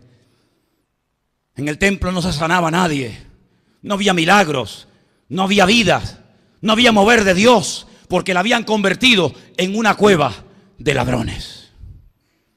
¿Y cuántas iglesias, cuántas catedrales, cuántos templos, cuántos edificios supuestamente construidos y levantados para adorar a Dios son hoy en día cuevas de ladrones, de comercio, de negocio, donde hay muerte y no hay vida y no hay esperanza? Y los mendigos prefieren vivir de las migajas, de las monedas que le tiran los peregrinos que van a entrar, que entrar dentro a recibir, ¿qué? Nada. Por eso el Señor entró al templo de Jerusalén y tiene que limpiar el templo. Y eso es lo primero que el Señor quiere hacer en la vida de todos y cada uno de nosotros, queridos hermanos. Primero Él quiere entrar dentro de ti. La gente lo pone en la pared, la gente lo pone en una estampita, la gente lo pone en una medalla, lo ponen por todas partes menos donde tienen que ponerlo, que es dentro de su vida, dentro de su corazón. Y Él no limpia el templo de afuera hacia adentro, sino que Él se mete dentro del templo y comienza a tomar medidas y comienza a limpiarlo y comienza a purificarlo. ¿Cuántos dicen amén? Y comienza a limpiar de adentro para afuera. Y es esa obra transformadora que hace el Espíritu Santo en la vida de todo aquel hombre y mujer que se deja tratar por sus manos. ¿Cuántos dicen amén? Y comienza a sacar toda la basura que hemos acumulado durante tantos años. Hay un momento en la historia en la que dice que el templo estaba cerrado. Y el rey Josías dice: vamos a inaugurar otra vez el culto, vamos a abrir otra vez la casa del Señor. Pero hay que limpiarla primero. Y comienzan a sacar basura, ídolos, imágenes, estatuas, un montón de basura del templo. Y de repente dicen: no sabes lo que hemos encontrado. No te haces ni una idea de lo que hemos encontrado entre la basura del templo. Dice, ¿qué? El libro de la Torá, un Sefer Torá, unos rollos de la palabra de Dios. Los hemos encontrado en medio de la basura. Han estado años tirados allí, menospreciados por el pueblo. Josías dice: traédmelos. Y comenzármelo a leer. Y comenzaron a leerla. En el principio creó Dios los cielos y la tierra era un caos y desorden y vacía, pero el Espíritu del Señor, y así fueron por Génesis, por Éxodo, por Levítico, por Números, por Deuteronomio, y llegó un momento en el que dijo: Dios mío, perdónanos, perdónanos, porque no solamente cerramos tu casa, sino que menospreciamos tu palabra, y en este día queremos reconciliarnos contigo y empezar de nuevo. Hay momentos en la vida que es mejor empezar de nuevo. Hay momentos en la vida que hay que hacer un parón, un alto en el camino, poner el freno de mano y decir: ¿a dónde voy? ¿Qué estoy haciendo con mi vida? ¿Qué estoy haciendo con mi juventud? ¿Cómo está mi relación con el Señor, si es que la tengo? Hay un momento en el que Josías tiene que enseñarle al pueblo de que así no pueden seguir las cosas. Tiene que haber un cambio, tiene que haber una transformación en nuestra vida con el Señor. Y ahí comienza un nuevo amanecer, un nuevo empezar del pueblo con Dios y de Dios con el pueblo. El libro del Cantar de los Cantares nos enseña que llegará un momento en la vida en el que las hojas de los árboles se caerán y entraremos en una etapa otoñal y los pájaros emigrarán a otras tierras y vendrá el frío invierno, el crudo invierno, y no habrá alegría, ni gozo, ni pandereta, ni cántico, ni júbilo en las calles de Jerusalén. Pero dice el rey Salomón, dice que algún día volverá a oírse el canto de la tórtola. Y volverá otra vez a oírse la voz del amado, viniendo entre las montañas, diciéndole: pueblo mío, amada mía, quiero tener comunión contigo. Y dice la Escritura que antes de que el Mesías venga otra vez, porque va a venir otra vez, ¿cuántos dicen amén? ¿Cuántos creen que el Mesías viene otra vez? Dice que antes de que Él venga otra vez, entraremos en una etapa de restauración. Sí, hermanos, de restauración. Dice: ¿de qué? De todas las cosas. Hay que restaurar la vida de oración en la iglesia. Hay que restaurar la alabanza. Hay que restaurar la Santa Cena. Hay que restaurar el culto al Señor. Hay que restaurarlo todo. Y por eso el Señor entra y comienza a limpiar esto fuera, y esta mesa fuera, y este animal fuera. ¿Y saben lo que pasó? Increíble. Cuando nosotros movemos un dedo para el Señor, Dios se vuelca a nuestro favor. Y dice la Biblia en el versículo 14, léalo conmigo, Mateo 21, 14, vinieron a Él en el templo. Primero vienen a Él y después al templo. Hay gente que viene al templo. Hay gente que viene a la iglesia del Señor. Pero al que primero tenemos que acercarnos es al Señor de la iglesia. Hay gente que sabe mucho de la iglesia del Señor, pero muy poquito del Señor de la iglesia. Hay gente que sabe mucho de la palabra del Señor, pero poco del Señor de la palabra. Y en esta ocasión no dice que van al templo otra vez, lo mismo, otra vez. No. Con Cristo no hay rutina. Con Cristo hay novedad de vida. Primero van a Él y después dice que van al templo. ¿Y quiénes son los que van? Un tipo de personas que hacía años que no hacían acto de presencia en el templo de Jerusalén. Porque ni siquiera los dejaban entrar. Escuchen bien esto, hermanos. No los dejaban entrar. El Señor dijo, mi templo tiene que tener 3 secciones claramente definidas. Una parte donde estará el altar del sacrificio y el lavacro, donde la gente entrará, traerá su sacrificio, lo presentará delante del Señor. El sacerdote previamente y posteriormente se lavará las manos para hacerlo purificadamente. Y después habrá una parte más íntima, donde entrarán los sacerdotes, los que verdaderamente se dediquen a esto, donde podrán observar cosas que desde afuera no se pueden ver. Cuanto más entras, más vas descubriendo cosas del Señor que desde afuera no se ven. Por eso hay gente que no ve más cosas ni experimentan más cosas en su vida porque están siempre fuera, nunca entran. Van con la caña en la orilla y pescan la típica fulita, la típica boga, pero cuando te vas mar adentro, amigo, cuando te vas mar adentro, coges pescado de 100, 200, 300, 500 kilos y te quedas sorprendido. Y ese lugar se va a llamar el lugar santo. Ay, amigo, un lugar diferente. Y allí estará la menorá, allí estará el altar de incienso y al otro costado estará la mesa, dice, de las caras. Lejen panim, los panes de las caras, los panes de la proposición, dice en español. Pero si queréis, hay más, Si queréis, hay más. Si queréis solamente conformaros con calentaros con la luz de la menorá o comer el pan de la proposición, está bien, pero hay más, Hay que mover el velo y entrar al Kadosh Kadoshin, entrar al lugar más sagrado de la humanidad. Y allí está el arca de la alianza. Pero allí hay que entrar, amigo, con temor y temblor, Allí hay que entrar temblando, porque entran en tierra santa. Y entraban descalzos. Y entraban con sangre porque no podían osar entrar a la presencia de Dios de cualquier manera. No, porque allí está el arca de la alianza. Allí están las tablas de los 10 mandamientos. Allí hay una copa con maná del que caía en el desierto. Allí está la vara de Aarón, símbolo de la autoridad divina delegada al hombre dentro del arca. Esto es un lugar sagrado. Aquí está el altar más sagrado de la tierra. Es el trono de Dios, donde Dios habla y donde el hombre se comunica con el Creador. Esas son las 3 divisiones que el Señor ordenó en su palabra que se construyeran, pero el hombre construyó más. El atrio para las mujeres, el atrio para los hombres, el atrio para los extranjeros, el atrio para los sacerdotes, y comenzó a poner barreras y divisiones, y tú por aquí, y tú por allá, y tú no entras aquí, y tú no entras allá, y por eso los ciegos, los cojos, los mudos, los paralíticos no podían entrar, no tenían acceso a la presencia de Dios, porque el hombre siempre se encarga de hacer divisiones y de poner, no, tú allí, no, tú para allá, tú a la derecha, no, tú atrás, no, tú delante.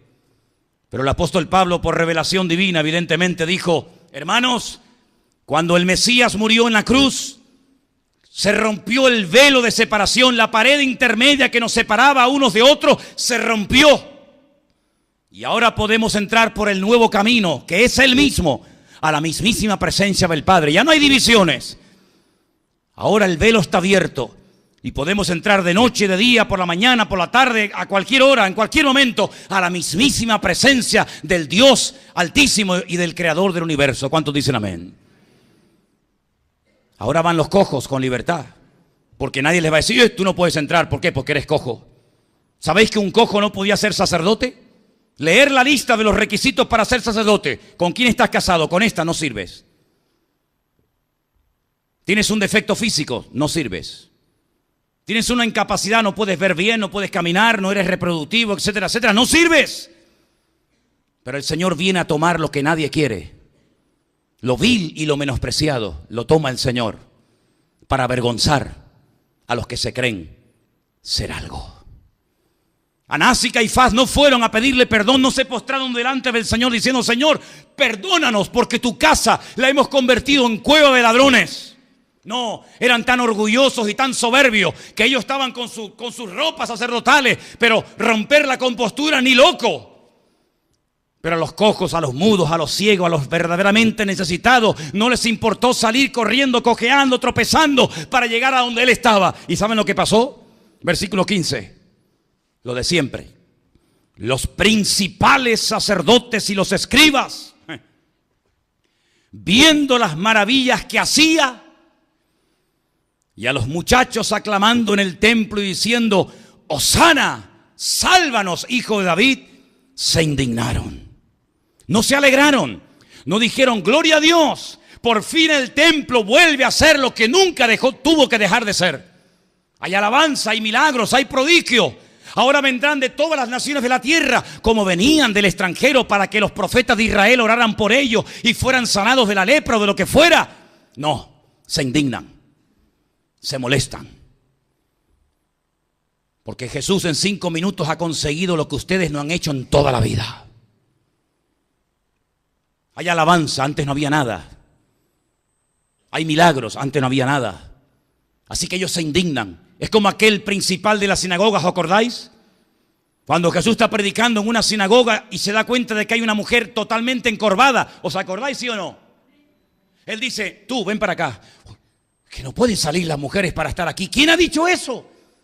¿Quién ha dicho tú por aquí, tú por allá? Ven aquí, mujer. Y la pone delante de todos.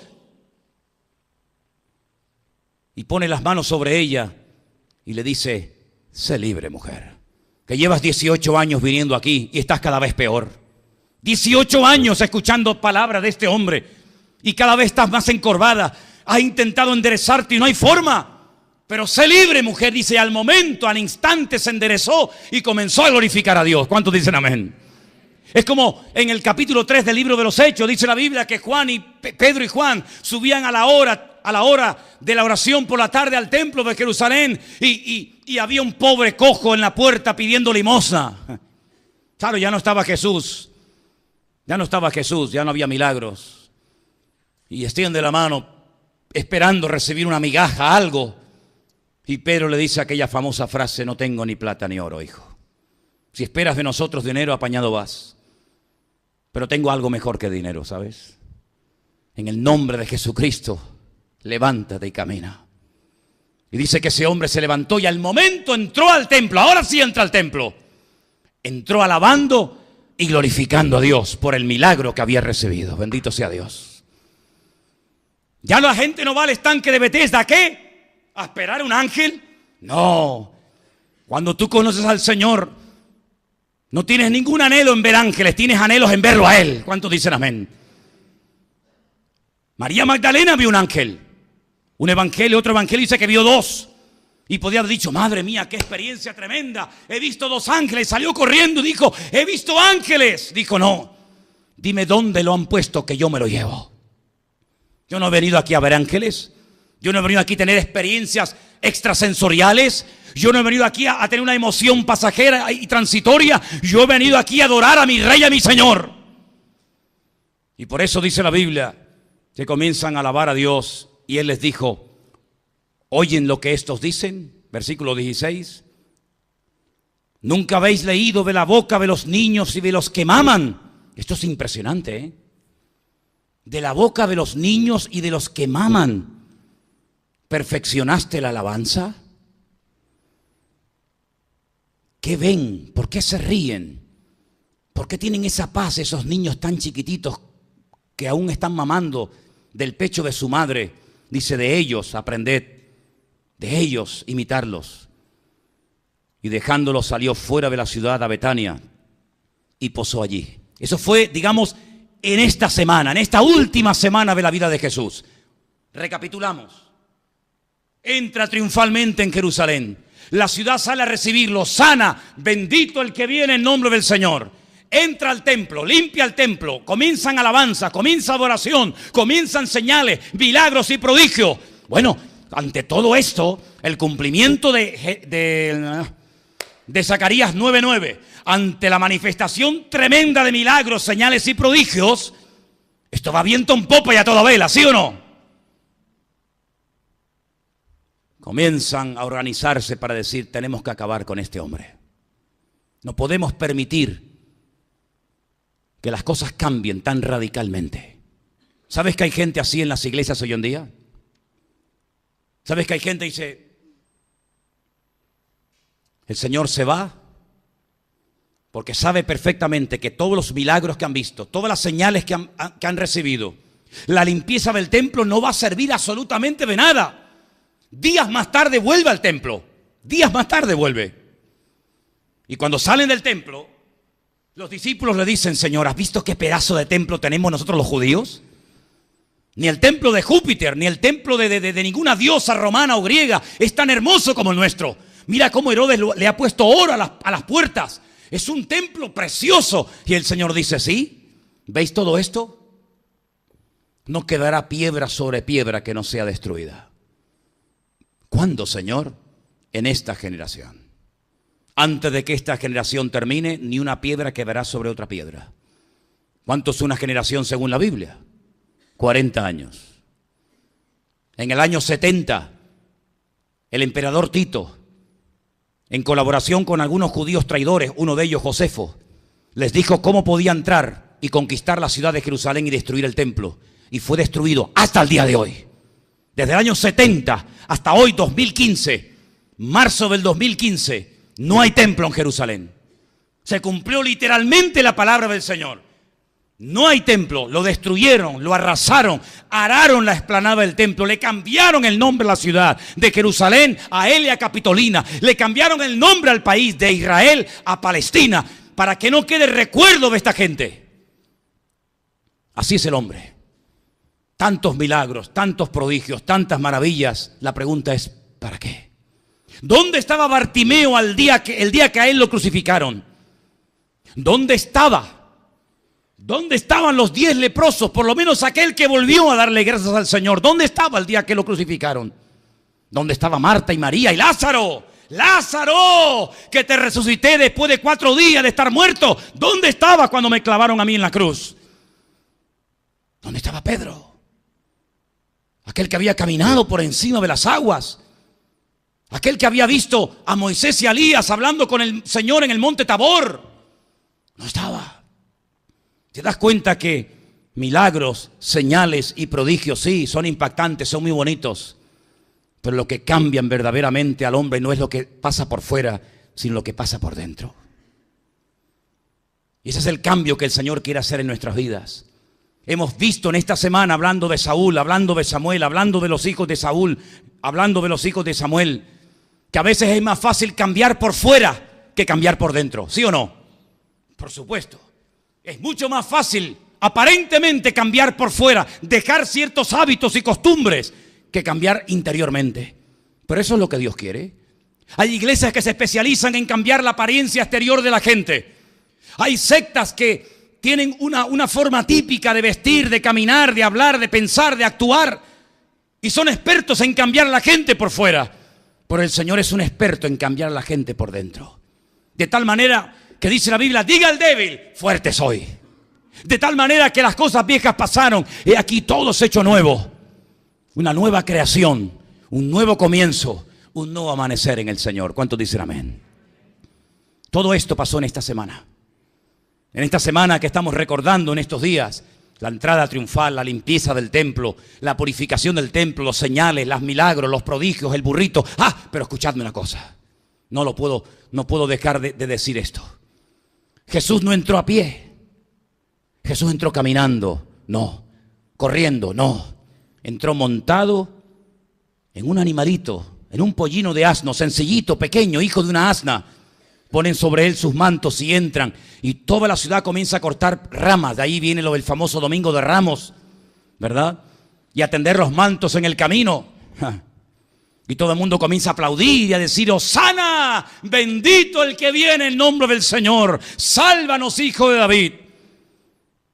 Y yo pregunto en esta tarde: ¿ya ha entrado triunfalmente Cristo en tu vida? ¿Ya entró? Cuando algunos vieron toda aquella puesta en escena, algunos decían en el versículo 10: ¿quién es este? ¿Quién es este? Algunos respondieron: este es Jesús, el profeta de Nazaret de Galilea.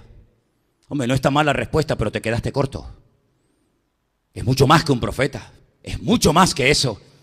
Si para ti es simplemente un profeta, pues ¿qué diferencia hay entre él y Samuel? Si Jesús es de Nazaret de Galilea y es un profeta, ¿qué diferencia hay entre él y Elías? O entre él y Daniel, o entre él y Jeremías o Isaías. Es otro más. ¿Sabes que algunos siguen diciendo hoy en día que Jesús fue un gran profeta? Algunos dicen: no, que yo creo en Cristo. ¿Y quién fue Cristo para ti? Pues un profeta muy bueno y muy poderoso, como Moisés, como David, como Abraham, como como el otro. Un profeta es como aquel que toca por la noche en la puerta de Jesús y el Señor le abre la puerta y le dices: maestro, rabí, mi maestro. Nadie puede hacer las señales que tú haces si Dios no está contigo. ¿Respuesta equivocada? No, pero te has quedado corto. Es como cuando Pablo dice: yo sé que tú crees en los profetas. Y aquel le responde y le dice: por poco me persuades a ser cristiano.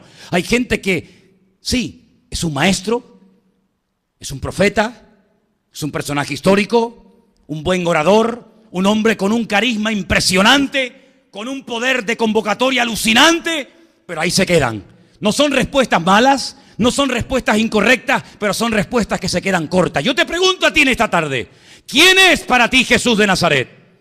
¿Quién es? ¿Uno más? Pues si para ti Jesús de Nazaret es uno más, tú nunca vas a cambiar de vida.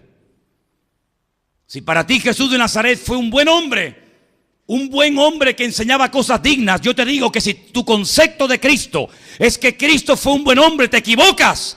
Si tu concepto de Cristo solamente llega hasta creer, decir o confesar que Él era un buen hombre, te digo que te equivocas, porque no era un buen hombre. Si para ti era un buen hombre, era un mentiroso. ¿Cómo? Claro, porque Él dijo: yo soy el camino, la verdad y la vida, y nadie va a Dios sino a través de mí. Si era un buen hombre, pero no era el camino, no era la verdad, no era la vida, no era el Salvador del mundo, no era el Alfa y el Omega, no era el Verbo hecho carne, no era el principio y el fin, no era el Cordero de Dios, entonces era un mentiroso. Para mí Jesús fue mucho más que un profeta, mucho más que un maestro, mucho más que un hombre bueno. Para mí el Señor es el Rey de Reyes y Señor de los señores, que vino a este mundo a morir por mis pecados. ¡Gloria a Dios! Eso Jesús es para mí, bendito sea Dios. Amén. ¿Cómo que un buen hombre? Un buen hombre no me sirve. Yo quiero al Señor. Apláudele fuerte a Él en esta tarde. Él es el Rey, el Creador, el Verbo, aleluya. El León de la tribu de Judá, el Alfa y el Omega. Bendito sea Dios. ¿Cómo que un buen hombre? ¿Cómo que un buen profeta? No, hijo, es mucho más que eso. Mucho más que eso. Si solamente fue un profeta y dijo un montón de cosas, pero no era eso, entonces era un mentiroso, un farsante, un impostor, uno más de tantos que vinieron. No. Hemos oído que tiene que venir el Mesías, le dijo una vez una mujer. Hemos oído, alguien nos ha explicado, alguien nos ha enseñado que tiene que venir el Mesías. Los judíos dicen que hay que ir a Jerusalén a adorar. Nosotros no vemos importante ir a Jerusalén a adorar, le adoramos en este monte. ¿Tú qué dices? Jesús le dice: mujer, la hora ha llegado y la hora es cuando ni en este monte, ni en Jerusalén, déjate de montes y de lugares. Ha llegado el momento cuando mi Padre está buscando verdaderos adoradores que le adoren en espíritu y en verdad. Y si estás buscando al Mesías, te digo, yo soy el Mesías. Así de claro, yo soy el Mesías. Por eso vienes todos los días a beber de este agua. Y fíjate a la hora que viene. A las 3 de la tarde, con el calor abrasador. Claro, para que nadie te vea. A ninguna mujer se le ocurriría venir cuando más calor hace, a cargar 25 litros de agua para ir al pueblo y volver, y ir y volver. Pero a ti sí. A ti sí. Porque tú no quieres que te vean cuando entras ni cuando sales. Tú quieres pasar desapercibida. Pero el Señor le dice, ¿por qué no hacemos una cosa? En otras palabras, vamos a comenzar a restaurarte, ¿vale? Dile a tu marido que venga contigo un momentito. Ay, amigo. ¿A mi marido? Sí, dile que venga. Cuidado lo que vas a decir. Le dice, Señor, yo no tengo marido. Yo no tengo. Ah, no tienes, ¿no? Pero te recuerdo que ya has pasado 5 por tu cama, ¿eh? Ya has robado 5, ¿eh? 5 has tenido. Y el que ahora tienes no es tuyo. Y la mujer dijo, me parece que tú eres profeta. Este hombre es diferente. Y ella salió corriendo a la ciudad y se convirtió en una evangelista. Hizo en 5 minutos más obra evangelística que iglesias enteras en toda la vida. Ganó a todo el pueblo en 5 minutos. He encontrado un hombre que me ha dicho todo lo que he hecho y encima me siento bien. No me siento ofendida. Ay, que una vecina te diga ladrona de hombres, sinvergüenza. Pero este le dice, 5 has tenido y el que ahora tienes no te corresponde, y no se ofende, sino que dice, me parece que tú eres profeta. Qué bueno, ¿eh? Qué bueno cuando te ministra el hombre y qué bueno cuando te ministra el Señor, ¿eh? Aleluya, aleluya. Y le dice, pero antes de ir a buscar a la gente que quieres evangelizar, te digo algo, dame un poquito de agua, que tengo sed. Y dice, Señor, ¿y tú me pides agua a mí, mujer samaritana? Sí, pero escucha una cosa, antes de que me la des, te voy a decir algo. Todo el que beba del agua de ese pozo volverá a tener sed. Pero yo tengo un agua que cuando tú la pruebes, y la evidencia de que no la has probado es la vida que has llevado, porque cuando una persona prueba ese agua, cuando una persona tiene esa experiencia, ya no tiene que saltar de cama en cama, ya no tiene que ir de aquí por allá saltando como las mariposas de flor en flor. Yo tengo un agua que cuando tú la pruebes nunca más volverás a tener sed. Y le dijo, yo quiero ese agua. Y allí se quedó 2 días con los samaritanos. ¿Por qué? Porque donde el Señor le pedían ayuda, allí el Señor se presentaba en medio de ellos. ¿Cuántos dicen amén? Bendito sea Dios. ¿Sabes qué, hermanos? En esta semana vamos a ver los famosos tronos, imágenes que entran, que salen, Sevilla, Málaga, La Laguna, Candelaria, y vamos a ver otra vez toda la parafernalia religiosa. Ay, si el Señor entrara en esos templos y catedrales, no daría abasto de tanta basura que han metido en su nombre. Él no tiene nada que ver con todo eso. A Él no hay que meterlo y sacarlo y cargarlo y llorarle. Y no. Él es el que ha venido para darnos vida, para darnos libertad y vida en abundancia. ¿Cuántos dicen amén? Y quiero terminar diciendo algo. Él escogió a propósito. No fue una casualidad. Ay, coincidió. No. Aquí no coincide. Aquí son las cosas matemáticamente. Él decidió la última semana de su vida, cuando se celebraba la Pascua, ir a Jerusalén a morir. Porque en la Pascua se derramaba sangre. Y en esta semana se va a volver a derramar sangre, pero una sangre diferente. Una sangre distinta. Ya sé que la primera Pascua que se celebró, se pintó de sangre las puertas, los postes, los dinteles de las casas. Ya sé que cuando fuisteis por el desierto, recibisteis muchas ordenanzas en cuanto a esta fiesta. Pero Pablo, por revelación divina, dice, ¿sabéis una cosa? Nuestra Pascua es Cristo. Mi Pascua es Cristo. Por eso en la Pascua, el papá, el padre de familia, el papá, cogía el pan y lo partía y se lo daba a los chiquillos, y se lo daba a la mujer, y se lo daba a las visitas y les decía, ¿sabéis? Nosotros fuimos esclavos en Egipto. 400 años nuestros padres, nuestros antepasados estuvieron en Egipto como esclavos. Comamos el pan de aflicción y recordemos la aflicción de la esclavitud en Egipto. Y comían. ¿Qué te parece? Recordando la aflicción de Egipto. Y en medio de la masa metían ahí como una especie de un muñequito, y el que lo encontraba le daban caramelos. Pregúntale a un judío, ¿y ese muñequito que se esconde en la masa y hay que buscarlo, qué es? No saben qué decirte, no tienen ni idea. ¿Es un juego? No, no es un juego. Es un tipo de cómo el Hijo del Hombre estará en el vientre de la tierra 3 días y 3 noches. Así como Jonás estuvo, Él saldrá para darnos vida y vida en abundancia. Y tomaban mucho vino se tomaban esa fiesta, 4 copas cada uno. Y brindaban y recordaban promesas del Antiguo Testamento. Y llegaba el momento del postre y le daban como una especie de ladrillo cuadrado llamado caroset, con mucha canela por encima, y parecía un ladrillo, un bloque de canela. Y decían, ¿esto qué es? Este postre nos recuerda los ladrillos que hicieron nuestros antepasados en Egipto para los templos y para las casas de los faraones. Y cuando llegaba el momento del cordero, dice, oh no, cuidado cómo lo cortas, ten mucho cuidado, no le partas ni un hueso, porque al cordero no se le puede quebrar ni un solo hueso. Y todo era simbólico, todo apuntaba en dirección a algo, todo el Antiguo Testamento. Absolutamente todo apunta en una sola dirección. Y esa dirección, y ese lugar, y ese punto de referencia se llama Jesucristo. Cuando tenemos a Jesucristo, el único que ha cumplido los 613 mandamientos de la Torá, el único, cuando lo tenemos a Él, yo soy libre de toda carga, de todo peso, porque en Él lo que yo no podía cumplir, yo lo he cumplido, y por eso me escondo en Cristo, y Cristo está escondido en Dios. Sin Cristo, inténtalo, venga, inténtalo.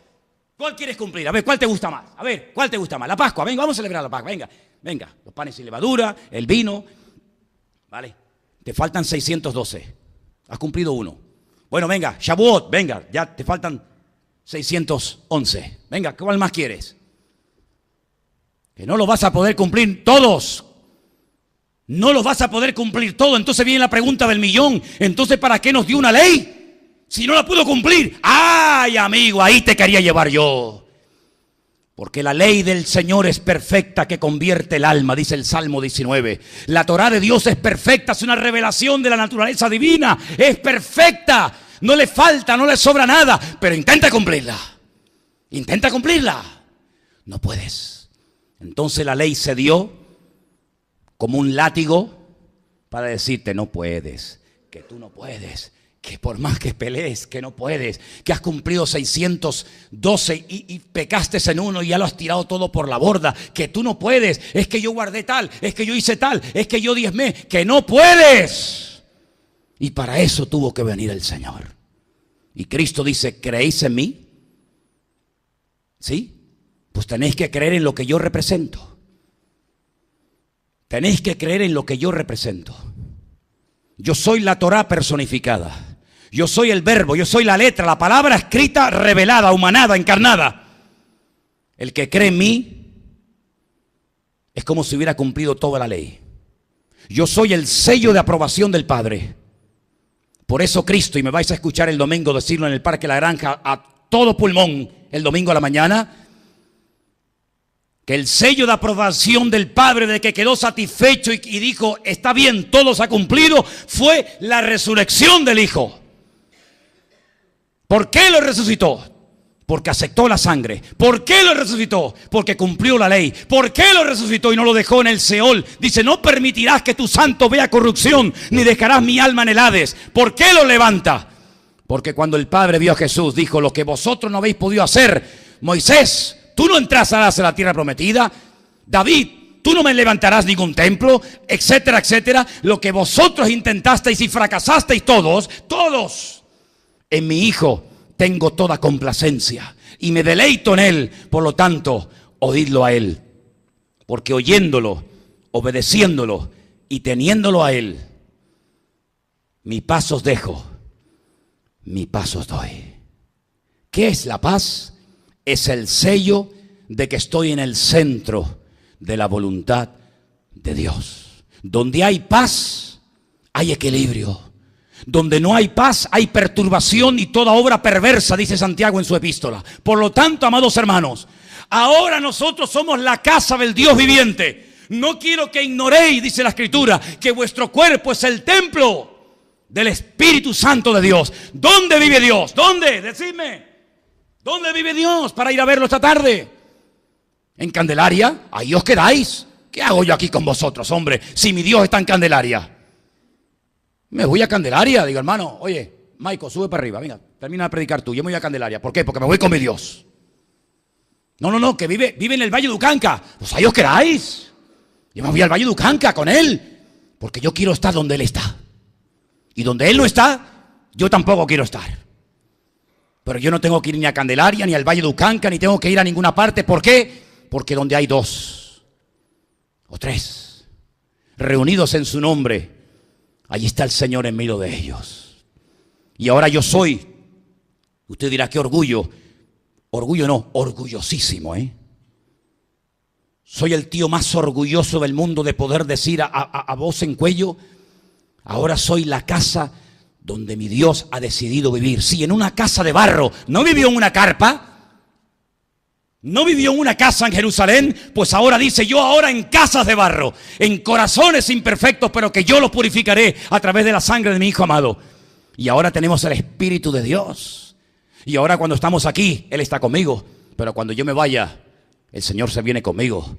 Métete eso en la cabeza, para que así puedas vivir en paz por la mañana, por la tarde, por la noche, viuda, soltera, desesperada, amargada, apaleada, como sea.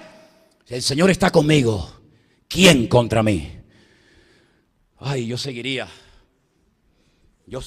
porque me arde el corazón por mi Dios, porque no hay otro como Él. Pero quiero meterte esto en tus venas, hombre, que no hay otro como el Señor. Y que ahora tenemos el privilegio más grande. Yo soy más privilegiado que Abraham, más privilegiado que David, más que Moisés. ¿Por qué? Porque ahora yo soy el templo del Espíritu de Dios que mora en mí. ¿Qué te parece, hermano? Ya no nos falta nada. Solamente decirle, como hemos cantado esta tarde, gracias. Cierra tus ojos donde estás. Gracias, Señor. Ahí tenemos un mural donde yo le pedí a los que saben diferentes idiomas que por favor me escribierais ahí en vuestro idioma la palabra gracias. Porque es la palabra más hermosa de nuestros vocabularios. Gracias, Señor. Gracias, Señor. Vamos. Gracias, Señor. Dígale gracias, Señor. En esta semana yo te pido que entres triunfalmente en mi vida. Dígaselo. Entra triunfalmente en mi vida.